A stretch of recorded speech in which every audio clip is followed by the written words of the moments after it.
एक वक्त का किस्सा है। एक गांव में बिट्टू नाम के लड़के ने ब्राउन रंग की गाय पाली हुई थी। बिट्टू का बड़ा भाई मीठा उस गाय को हासिल करने के ख्वाब देखा करता था। बिट्टू, मैं तेरी ये गाय 30,000 की ले लूंगा। क्या 40,000? नहीं नहीं, 30,000 लेने हैं तो ठीक है, वरना सौदा खत्म। तो अचानक मीठे की आंख खुल जाती है तो वहाँ बिट्टू होता है और ना ही ब्राउन गाय। तो मीठा फौरन आंखें बंद करके कहता है, बिट्टू ठीक है, 40,000 की ही दे दे मुझे गाय। इतने में नसीबो कैंची वहाँ आ जाती है। मीठे उठ जा, क्या तू हर टाइम मोटे बिट्टू की ब्राउन गाय हासिल करने के ख्वाब देखता रहता है? ओ मोटी नाक वाली औरत, अच्छा भला मेरा बिट्टू से ब्राउन गाय का सौदा बन रहा था, तूने उठाकर मेरा सारा सौदा खराब कर दिया। वो बात कर ही रहे होते हैं तो दरवाजा बजता है। जा मीठे, जाकर देख कौन आया बाहर दरवाजे पर।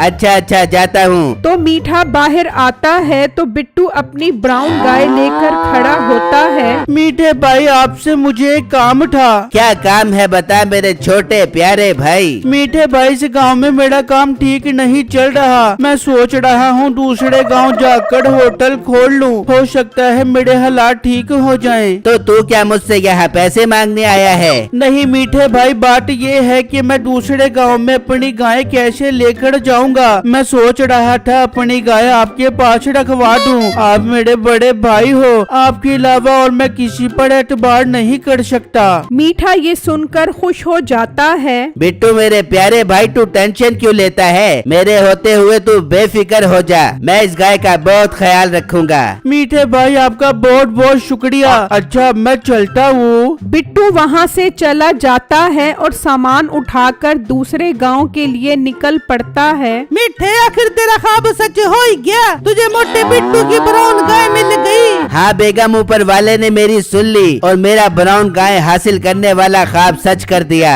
मीठे, तू फिर एक काम कर, तू रोज सो कर सपने देखा कर, हो सकता है तेरा हर सपना सच हो जाए। जबकि दूसरी तरफ बिट्टू दूसरे गांव में होटल खोल लेता है। भाई, मैंने सुना है आप दूसरे गांव से यहाँ आए हो। जी भाई, मैं नगरपुर गांव से यहाँ रोजगार के लिए आया हूँ। भाई, अल्लाह आपको कामयाब करे। अच्छा, आप मुझे एक प्लेट दाल पैक कर दो, सब्ज मिर्च का तड़का मार कर। अच्छा भाई, मैं अभी पैक करके देता हूँ। फिर वो ग्राहक दाल लेकर चला जाता है। इस तरह काफी दिन गुजर जाते हैं। बिट्टू होटल पर खड़ा होता है तो एक बूढ़ी औरत वहाँ आती है। अरे माँ जी, आप इस गांव में क्या कर रही हो? आप तो नगरपुर गांव में रहती थी। बेटा, यहाँ मेरी बेटी रहती है। मुझे पता चला है तूने यहाँ होटल बनाया है तो मैं तेरे पास आ गई। बहुत जरूरी बात बतानी है मैंने तुझे।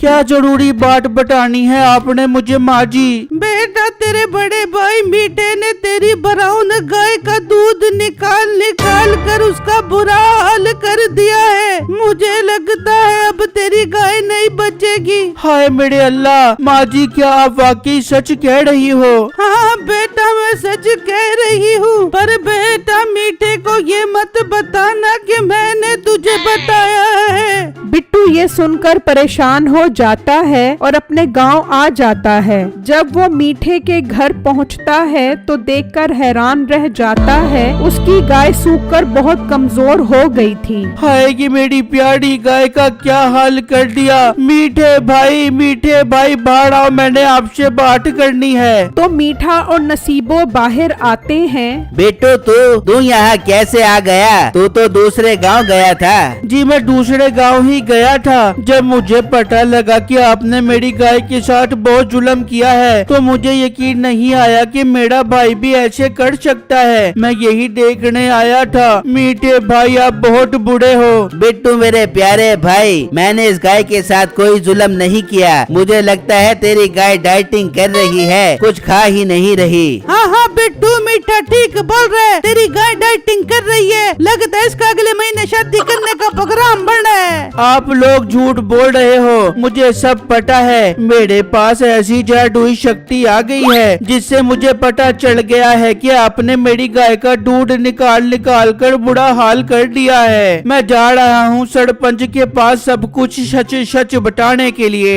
मिट्टी से न जाने दे सरपंच के पास, वो तो हमें मार मार के इस दुनिया से कुछ तुम दुनिया में पहुँचा देगा और तुझे भी काम से निकाल देगा। बिट्टू मेरे प्यारे भाई, तू सरपंच के पास मत जा, तू अपनी गाय का इलाज करवा ले, जो खर्चा आएगा वो मैं तुझे दे दूंगा। ठीक है, पर अगर मेरी गाय ठीक ना हुई तो मैं सरपंच को सब कुछ बता दूंगा। फिर कुछ दिन बाद बिट्टू की गाय दोबारा सेहतमंद हो जाती है। अल्लाह तेरा लाख लाख शुक्र है, मेरी गाय ठीक हो गई। जबकि दूसरी तरफ नसीबो और मीठा बैठे होते हैं तो सरपंच का मुंशी वहाँ आता है। मीठे मीठे जल्दी चल, सरपंच साहब के सोने के जूते चोरी हो गए हैं, उन्होंने तुझे बुलाया है। फिर मुंशी और मीठा वहाँ से निकलते हैं और सरपंच के पास आ जाते हैं। सरपंच साहब, मुझे सुनकर बहुत दुख हुआ कि आपके सोने के जूते चोरी हो गए हैं। मीठे दुख मत कर, तुम लोग एक काम करो, किसी भी तरह उन चोरों को पकड़ो जिसने मेरे जूते चोरी किए हैं। सरपंच साहब, इतने बड़े गांव में हम कैसे ढूंढेंगे उन चोरों को? हाँ सरपंच साहब, मेरे छोटे भाई के पास ऐसी जादुई शक्ति है जिससे वो चोरों का पता लगा सकता है। मीठे फिर सोच क्या रहा है? कल अपने भाई को मेरे पास लेकर आ, उसने या किसी ने भी उन चोरों से मेरे सोने के जूते ला दिए तो मैं उसे माला माल कर दूंगा। आखिर वो सोने के जूते मेरे अब्बा अजदाद की निशानी है। ठीक है सरपंच साहब, मैं कल अपने छोटे भाई को जरूर ले आऊंगा। अच्छा सरपंच साहब, मुझे आज छुट्टी चाहिए, मेरी नानी अम्मा अल्लाह को प्यारी हो गई है। मीठे तेरी कितनी नानी अम्मा है आज बता दे मुझे, ये तो तीसरी नानी अम्मा मार रहा है। वो तो सरपंच साहब, मेरे नाना अब्बा ने 3 शादियाँ की थी, ये आखिरी नानी अम्मा भी मेरी अल्लाह को प्यारी हो गई है। मुंशी तू भी याद रखी, इसने आखिरी नानी भी मार दी है। अब इसकी छुट्टी वाला बहाना खत्म। चल ठीक है, जा और कल अपने भाई को लेकर आई। फिर मीठा वहाँ से निकलता है और नसीबों को सारी बातें बताता है। मीठे, ये तूने क्या किया? इस तरह तो वो भी मालामाल हो जाएगा। बेगम, मुझे पूरा यकीन है वो झूठ बोल रहा है, उसके पास कोई जादुई शक्ति नहीं है। वो फंस जाएगा और सरपंच उसे झूठ बोलने पर मार देगा और फिर उसकी ब्राउन गाय हमारी हो जाएगी। वाह मीठे, क्या कमाल का ज़हन पाया तूने।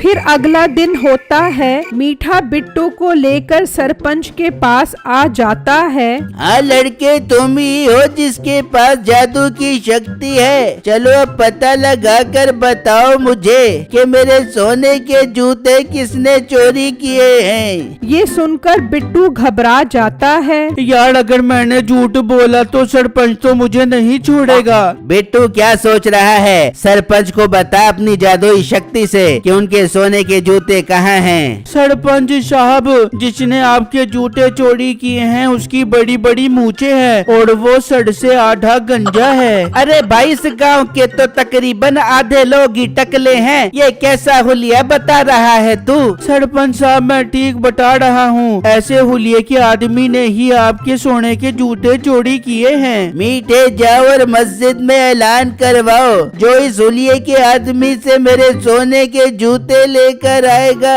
मैं उसे माला माल कर दूंगा। ठीक है सरपंच साहब, मैं अभी गांव में ऐलान करवाता हूँ। फिर मीठा वहाँ से निकलता है और ऐलान करता है। सुनो सुनो गांव वालों, सरपंच साहब के सोने के जूते चोरी हो गए हैं। जिसने चोरी किए हैं वो आधे सर से गंजा और उसकी बड़ी बड़ी मूछें हैं। जो भी उससे सोने के जूते लेकर आएगा सरपंच उसे माला माल कर देगा। जबकि दूसरी तरफ बिट्टू परेशान बैठा होता है। ऐ मेरे प्यारे अल्लाह, मैं मुसीबत में फंस गया हूँ। मैंने जो मुंह में आया सरपंच को बोल दिया। अगर सरपंच को पता लग गया कि मैंने झूठ बोला है तो वो मुझे मार देगा। मेरे प्यारे अल्लाह, मेरी मदद कर। तो बिट्टू के घर का दरवाजा बजता है। ये कौन आ गया? मैं जाकर देखता हूँ। बिट्टू बाहर आता है तो देखकर हैरान रह जाता है। उसी हुलिये का आदमी सोने के के जूते लेकर खड़ा होता है। भाई आप तो वाकई बहुत शक्तिशाली हो, जो मेरा पता लगा लिया। आप ये सोने के जूते सरपंच को दे दो और मेरा मत बताना, वरना वो मुझे जान से मार देगा। बिट्टू ये सुनकर खुश हो जाता है। ठीक है, मैं नहीं बताऊंगा, लेकिन आइंदा चोरी की तो मैं जरूर सरपंच को बता दूंगा। नहीं मेरे बाप की तौबा, जो मैं आइंदा चोरी करूं। फिर वो आदमी सोने के जूते देकर चला जाता है। अल्लाह तेरा लाख लाख शुक्र है, तूने मुझे इस मुश्किल से निकाल दिया। फिर बिट्टू वो जूते लेकर सरपंच के पास पहुंच जाता है। ये ले सरपंच साहब, मैं उस चोर से आपके सोने के जूते ले आया हूँ। सरपंच जूते देखकर बहुत खुश होता है और मीठा हैरान परेशान हो जाता है। ये मोटा तो वाकई शक्तिशाली निकला। अब वो ब्राउन गाय भी हमारे हाथ से गई। लड़के तुमने मुझे बहुत खुश किया है। आज से तुम मेरे साथ रहोगे और मेरे मरने के बाद ये सब धन दौलत तुम्हारी होगी। ये सब तुम्हारे नौकर बनकर रहेंगे। मीठा बिट्टू को फंसवाने की बजाय खुद फंस जाता है।